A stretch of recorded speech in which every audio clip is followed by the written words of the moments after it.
Castro at narito ang mga napapanahong balita. May 50% discount na ang mga estudyante sa lahat ng tren simula nitong Biyernes. Applicable ito sa tatlong major rail lines tulad ng LRT1, LRT2 at MRT3. Alinsunod ito sa kautusan ni Pangulong Ferdinand Marcos Jr.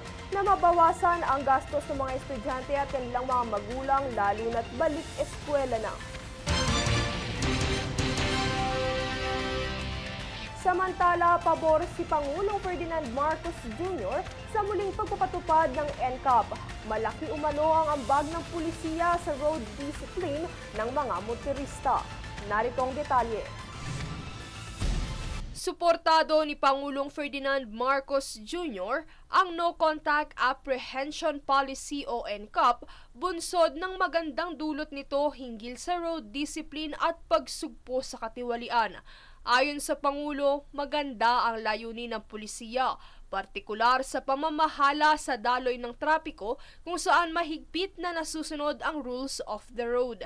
Samantala, mula nang ibalik ang NCAP, kapansin-pansin din ang pagbuhos ng kritisismo mula sa mga pribadong motorista at mga operator ng pampublikong sasakyan kung saan kanilang pinangangambahan ang hindi anticipated na mga parusa. Bunsod nito ay tumugon naman ng Pangulo na isa sa pangunahing layunin ng NCAP ay ang maiwasan ang panunuhol ng mga nagkasala para lamang umiwas sa karampatang parusang kahaharapin sa kanilang bayulasyon. Una nang inilunsad ang NCAP taong 2002, ngunit ito ay nasuspende noong 2022 bunsod ng mga legal conflict at complaints dahil sa hindi patas na mga parusa. Ngunit muli itong ipinatupad ngayong taon sa ilang lugar matapos alisin ng Korte Suprema ang Temporary Restraining Order nitong May 20, kasunod na rin ang mosyon ng Metro Manila Development Authority. Ang programa ay gumagamit ng mga kamera at iba pang mga digital tool upang mahuli ang mga lumalabag sa trapiko ng hindi nangangailangan ng mga enforcer.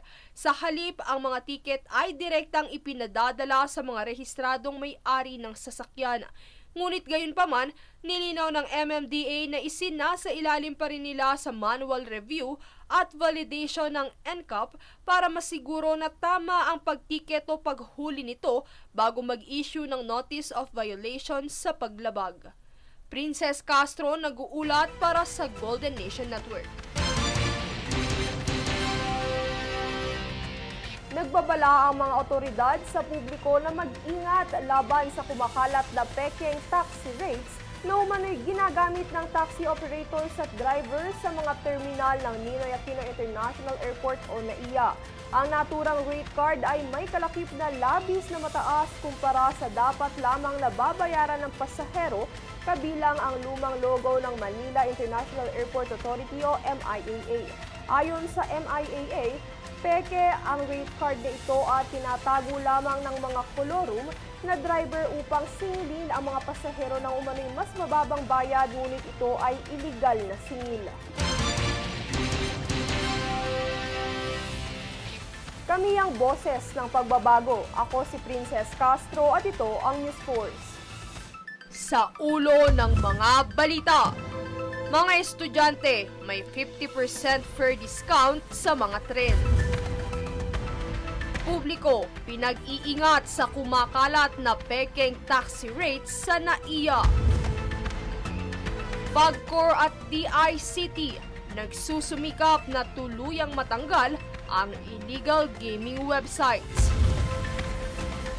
DOT, binatikos sa umano'y maling ulat sa pagiging pinakadelikadong bansa ng Pilipinas. Makati, nag-anunsyo sa taunang selebrasyon ng Pride Month. At Alex Ayala, pinaghahanda na ang Eastbourne Open matapos ang exit sa Nottingham Open. Patas at pantay na balita, komprehensibong ulat para sa pulso ng masa. Ito ang News Force.